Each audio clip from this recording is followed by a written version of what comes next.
Shalom, salam sejahtera para saudara-saudaraku, Bapak Ibu. Damai sejahtera daripada Allah Bapa yang melampaui akal pikiran manusia. Itu yang memelihara hati dan pikiran saudara-saudara sekalian dalam Kristus Yesus Tuhan kita. Hari ini kita akan belajar kebenaran firman Tuhan dalam minggu Advent ketiga tanggal 13 Desember 2020, diambil daripada kitab 1 Tesalonika pasal 5 ayat 16 sampai dengan ayat yang ke-24. Begini firman Tuhan.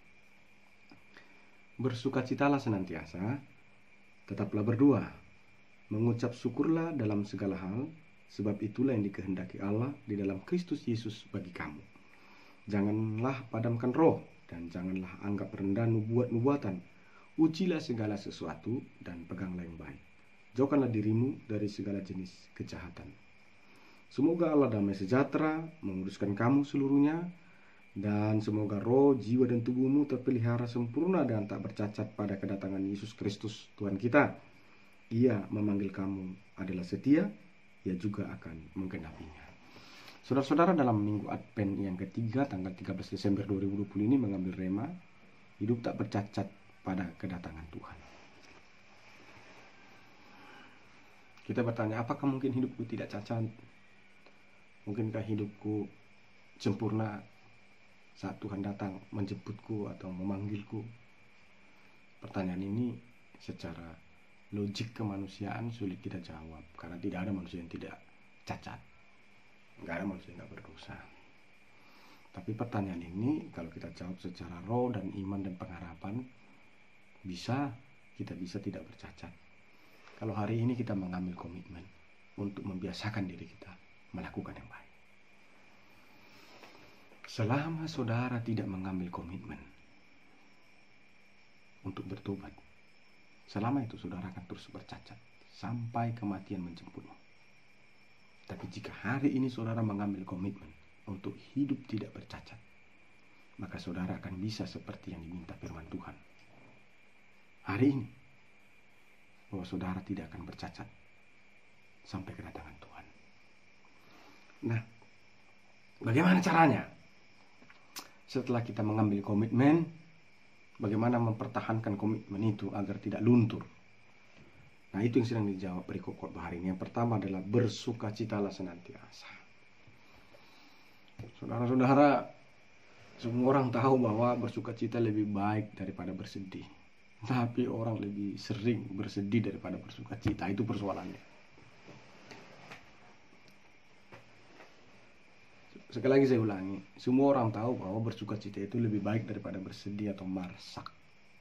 Tapi persoalannya adalah ternyata dalam kenyataan hidup orang lebih banyak yang marsak atau bersedih daripada bersukacita. Kenapa? Itu persoalan pola pikir. Banyak orang mengaku bertobat, banyak orang mengaku sudah percaya pada Yesus, tapi pertobatannya hanya sebatas pada mulut dan perkataan, tapi pikirannya belum bertobat. Apakah bersukacita itu sulit? Mana lebih sulit bagi saudara, bersukacita atau bersedih?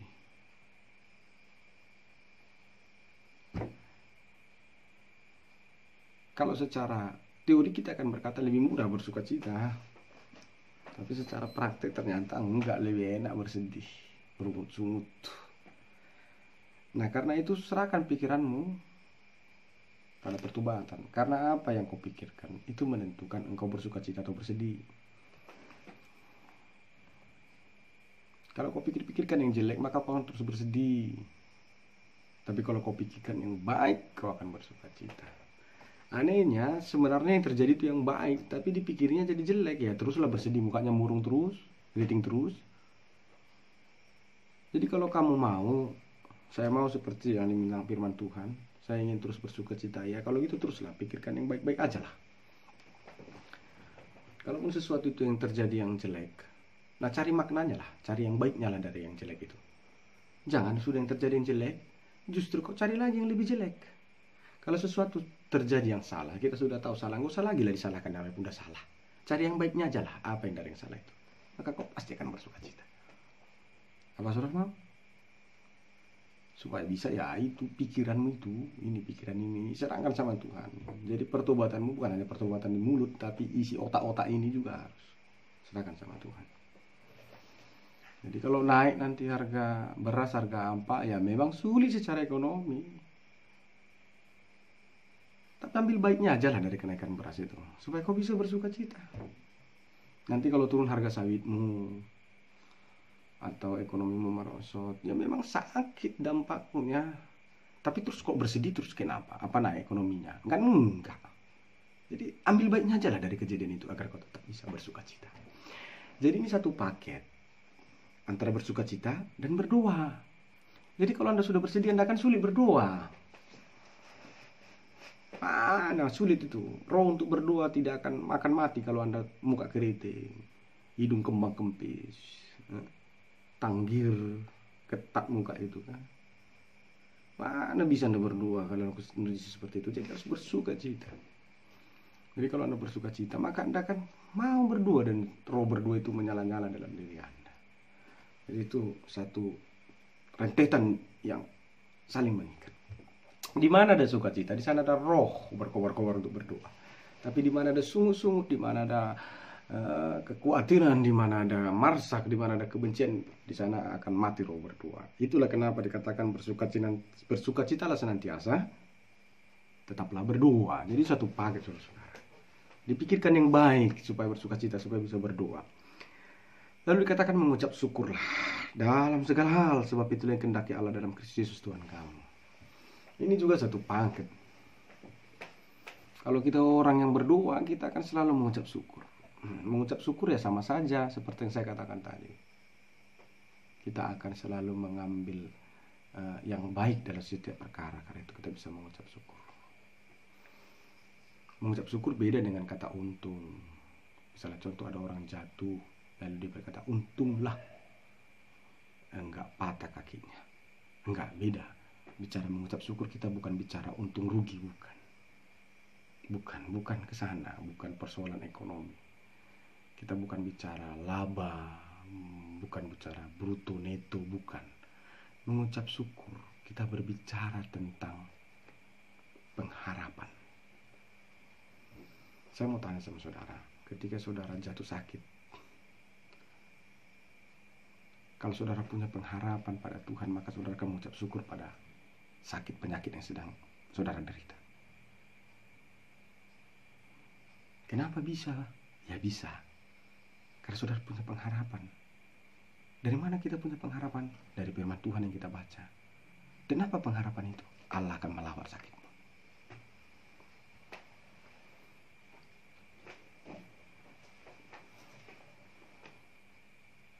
Jadi mengucap syukur Anda bukan mencari keuntungan, bukan. Tapi mengucap syukur karena Anda percaya bahwa Allah akan memberikan solusi dari masalahmu. Karena itu mengucap syukur. Jadi beda. Kalau di dunia ini harus dikasih dulu lepeng, baru udah pernah melihat ya beda itu, beda.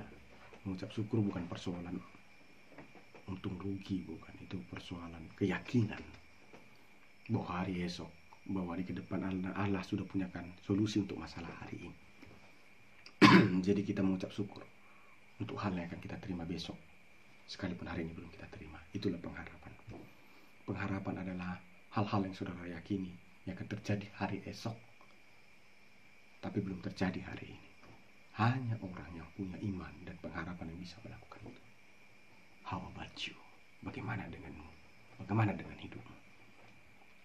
Lalu dikatakan begini, jangan padamkan roh. Roh apa yang dimaksud? Ya Roh Kudus, Roh Tuhan. Bagaimana memadamkan roh? Saudara, kalau kita misalnya beribadah, misalnya saudara lagi dalam keadaan penat, lalu tiba-tiba saudara berdoa, saudara puji Tuhan, pasti saudara merasakan ada satu kuasa yang mengalir dalam tubuhmu, ada beban yang diangkat, ada kegirangan di dalam dirimu. Saat itu roh Allah menyala-nyala kepadamu. Tapi saat saudara berbuat dosa, maka saat itu roh itu padam. Karena gelap tidak bisa bertemu dengan terang. Keduanya akan saling menghilangkan. Kalau terang hilang, maka gelap berkuasa. Kalau terang datang, maka gelap pergi. Begitu, tidak ada perdamaian antara gelap dengan terang. Gak bisa bertemu ini, gak bisa sama-sama. Gelap ya gelap, terang ya terang. Nah, jangan padamkan roh itu artinya jangan buat dosa. Jangan buat dosa. Jangan buat salah. Kalau saudara malu mengaku salah, ya jangan buat salah. Ini heran zaman sekarang, manusia-manusia zaman sekarang. Malu mengaku salah, tapi rajin buat salah. Nah, itu persoalannya. Padahal kita tahu bahwa tidak ada pengampunan tanpa pengakuan. Jadi saudara gak akan mungkin dapat pengampunan kalau saudara gak mengaku salah. Ini bertumpuk-tumpuk dosa itu. Jadi setiap kesalahan yang tidak saudara akui itu dosa yang tertumpuk-tumpuk itu. Datang suami gengsi minta maaf sama istri, tapi suami nggak bosan-bosannya buat salah terus. Gitu juga istri gengsi minta maaf sama suami, tapi istri rajin kali buat salah tapi nggak mau ngaku salah. Ujungnya bertumpuk-tumpuk dosa itu. Marsi rangkutan, marsi janggular, rumah tangga itu mau pecah. Bodoh dibuat iblis itu. Di dalam hubungan orang tua dan anak pun begitu. Anak-anak gengsi bilang maaf pak, mama begitu, tapi terus buat salah, rajin buat salah, tiap hari buat salah. Jangan. Di mana kau buat salah, di mana kau buat dosa, hal itu pada menurut Tuhan padahal. Dan kalau tidak kau topoti, kalau kau tidak kau akui, maka pintumu itu rentan untuk serang iblis, rentan untuk kena pekerjaan dunia ini, santet telur, sakit penyakit dan segala macam. Jimat kebodohan, roh setan masuk situ kalau ada dosa yang tidak saudara segera ampuni. Jadi setiap dosa yang tidak saudara topoti, saudara akui, itu akan menjadi pintu masuk untuk serangan-serangan di luar. Engkau akan rentan untuk diserang iblis itu. Dan dikatakan juga di sini, jangan anggap rendah nubuatan-nubuatan. Banyak orang sepele dengan khotbah. Sudah dibukoni petita ya, semangat petita ini. Bagaraku babanay mandok songani. Tartong ibana do subuk dosa nai muluruan non hamate ini mangara ibana.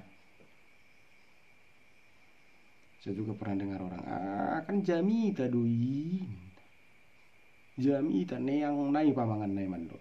Jamita doi. Dinaro aku mandok. Suguk mati ho tartau kodo dosami, tartu kodo hatami. Nubuatan yang maksudnya itu firman Tuhan ini. Nubuatan itu adalah peristiwa-peristiwa yang akan terjadi ke depan tapi belum terjadi hari ini. Ini sama seperti bangsa Israel. Sepele dengan nubuatan firman Tuhan disampaikan para nabi. Bertobatlah, nanti kalian celaka. Apa kata orang Israel pada masa itu? Sobat dokoni ho. Gari ada di palea kapan itu ya, kapan ulirang akan aposon itu Tuhan. Di palea, di lele, runggu biang-biang. Di hatai hata nasohata, di tuhas. Mardala nari, mardala tahun tutu di pajong-jong di bata mambang so babil. Di ribagi matong. Di sursari maramangui. Dia bukun, dia bolokun, diperhatukan. Apa kita harus mengulangi kebodohan bangsa Israel? Apa harus copot dulu gigimu 3 biji karena jatuh dari kereta baru kau percaya Tuhan itu ada? Harus mati dulu setengah badanmu, stroke, baru kau tahu bahwa Tuhan itu ada? Harus hilang dulu hartamu, baru kau tahu bahwa kekayaan itu dari Tuhan. Harus ada dulu yang mati di tengah-tengah keluargamu, baru kau tahu bahwa Tuhanlah yang punya segalanya. Renungkan baik-baik. Kenapa harus ada nubuat? Kenapa harus ada pincang-pincang? Kenapa harus dipalumba khotbah? Karena Tuhan gak mau kau rugi dulu baru bertobat. Tapi ala ni takang ni roham, neang ni roham, kumputus do pinggol mo sa botong mo Tuhan do panggungkop ni saluhun. Kung adong korban baru sa botong mo, jahu ano, napunasa saluhun. Asa unang songo nido, Asedo di paluba di bata. Asedo roa kahata panu dirangon. Perkataan nubuat. Jadi jangan sepele dengan khotbah.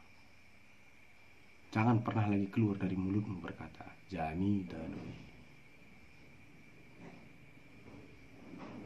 Khotbah Jami itu firman Allah.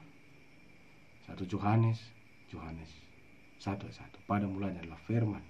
Firman itu bersama-sama dengan Allah. Dan firman itu adalah Allah. Khotbah itu firman Allah. Sangat doko Jami tadoi. Wah, engkau sangat melecehkan Allah, bro. Kalau aku yang kau lecehkan, sama kita, same, sama-sama jolma. Sama-sama orang yang pernah berdosa.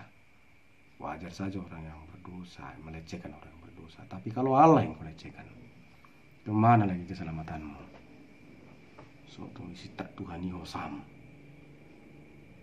Dibuat hamora muala nido gicang roham.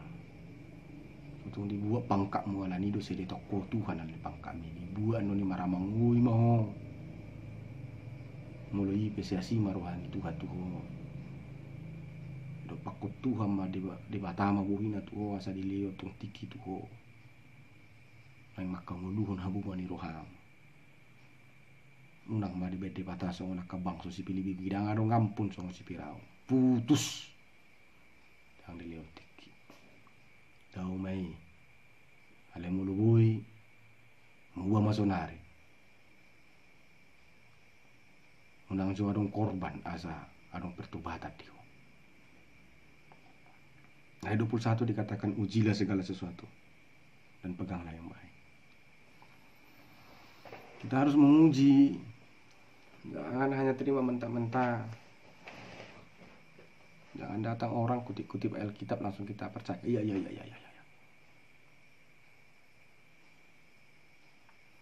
Ada orang kesurupan katanya, aku opungmu. Aku mulai jadi nak bulu, aku yang jago-jago, aku yang begini. Serahkan ayam manuk hitam, manuk putih. Saya dak dana gitu tung tuau. Oh iya pung ya. Allah bodohnya. Uji segala sesuatu. Apalah ujinya?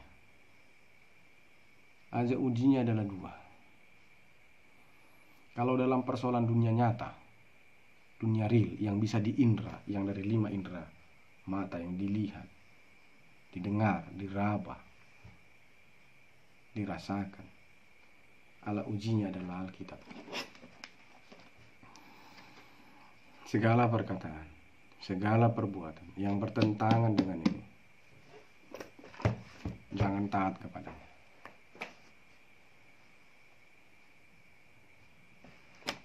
Uji.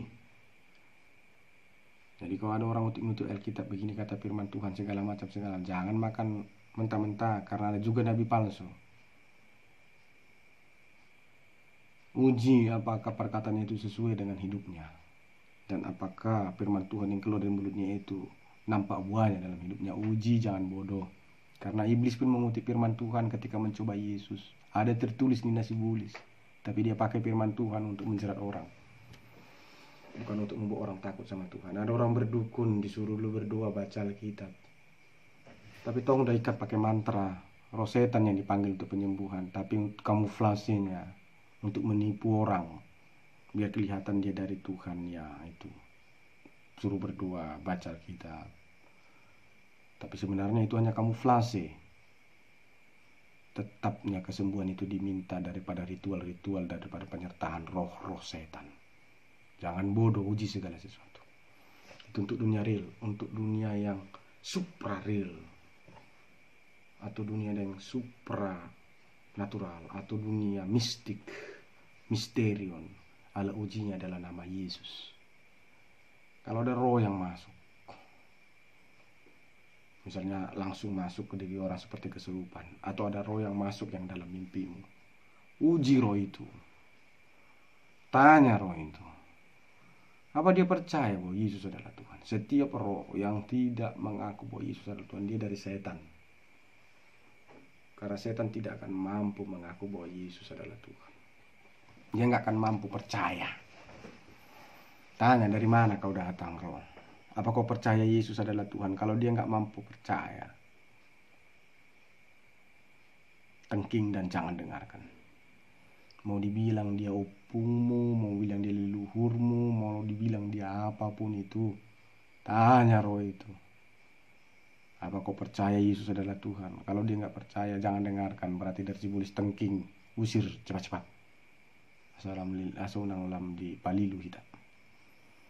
Kalau ada roh masuk dalam mimpimu, atau kau lihat penglihatan, mungkin kau dalam gua, jangan langsung percaya kalau dia mengaku-ngaku roh Tuhan.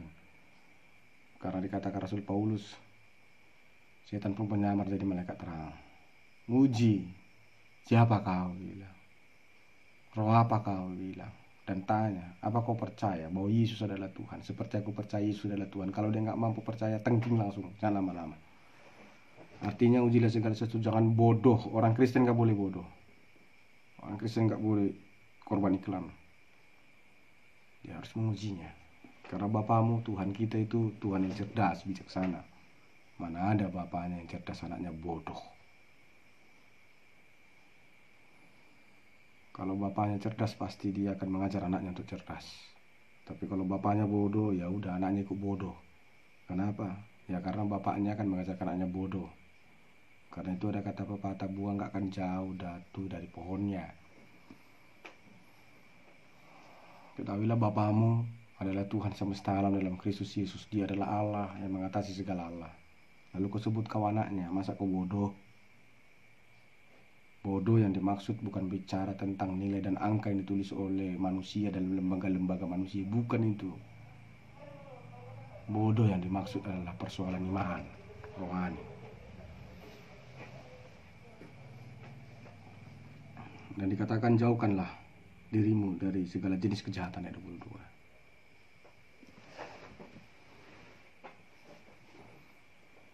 Saudara, kalau saudara sudah bertobat, misalnya saudara bilang, aku bertobat, mulai hari ini aku berjanji akan berjudi. Sekuat apapun komitmen yang kau ambil, kalau terus kau pergi ke warung tempat perjudian, pasti kau kalah.